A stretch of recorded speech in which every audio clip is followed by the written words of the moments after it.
The gentlewoman yields. The gentlewoman from Texas is recognized. I yield to the gentleman from Tennessee, the ranking member of Homeland Security Subcommittee, Mr. Fleischmann, for 5 minutes. The gentleman from Tennessee is recognized for 5 minutes. Mr. Speaker, thank you. Madam Ranking Member, thank you for all of your hard work on this arduous project, this omnibus bill. I also want to extend my thanks to my colleagues on the other side of the aisle, Chair DeLauro and Chair Roybal Allard, for their hard work. We disagree with many of the things that the majority has put forth in this, but we in the minority have gotten a lot of key wins for the American people in this bill. Coming over, Mr. Speaker, tonight, in a cold, damp Washington evening, I was thinking about what I would say. This is a job well done. I rise in support of this bill. This is not the bill that I would have written. This is certainly not the bill that the majority would have written. But within this beltway, within this town, we have a dialect. We have a Washington speak sometimes that should and does befuddle the American people. So tonight, a time for straight talk. Straight talk means that the needs of our nation, the needs of the United States of America, change on an annual basis.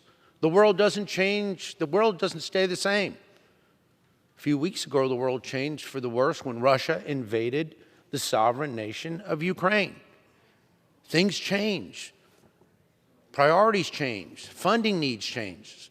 That's why, as appropriators, we come together every year and ideally address the nation's changing needs, whether in defense, in education, Department of Energy, in my case, Homeland Security, to address the needs of the American people. Now, this is an omnibus bill. Omni from the Greek, meaning all.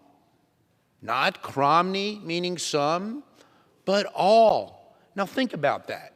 In one of the most partisan charged times in American history, Republicans and Democrats, senators and members of the House and the White House can come together and forge an agreement that gets all 12 bills done. To the American people watching, this is an accomplishment. It's not perfect, of course it's not. Now, the priorities that I champion in this bill: $1.9 billion to build the wall. Very important. I know the majority rather, doesn't like that. We got that in. The Iron Dome. I stood in this chamber a few months ago, and I bellowed at the majority for stripping that out. I was very upset that day, and I knew a lot of people in the majority wanted Iron Dome in there, like all the Republicans did as well. We got that in this bill. Our beloved ally, Israel, now will be able to defend itself with the Iron Dome. Our great United States Coast Guard will be getting more ships and more funding in the Homeland bill. ICE beds will be funded. So there's a lot of key priorities. And yes, I respectfully and strongly disagree with Chair DeLauro when she was talking about her opposition to the Hyde Amendment. And she, as a right to her opinion, that's what is great about this chamber. But we have the Hyde protections in this bill to protect the unborn. That is law in America, and that will remain law in America. And those Hyde protections to make sure that the right to life, that sacred right to life, is never paid for, abortions are never paid for by the American taxpayer. So what it was a compromise. There were some things in this bill, obviously, that I don't particularly care for, but key missions through the Department of Energy in my beloved city of Oak Ridge. My goodness, when we vote for this, please know that in the Department of Energy, the NNSA, the National Nuclear Security Administration, that is in the Department of Energy, funds to keep our nation's nuclear arsenal safe and secure. The funding is there for the uranium processing facility, $600 million. So this is a compromise bill. There's no question about that.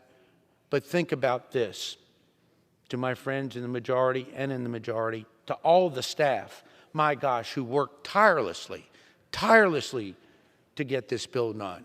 That's not easy work because of the bona fide differences that exist between the parties. We have gotten it done for the American people. No, it's not perfect, but yes, it is good. It's going to help the people of Ukraine. It's going to help our country move forward. And I thank the Speaker. I yield back and urge a yes vote. The gentleman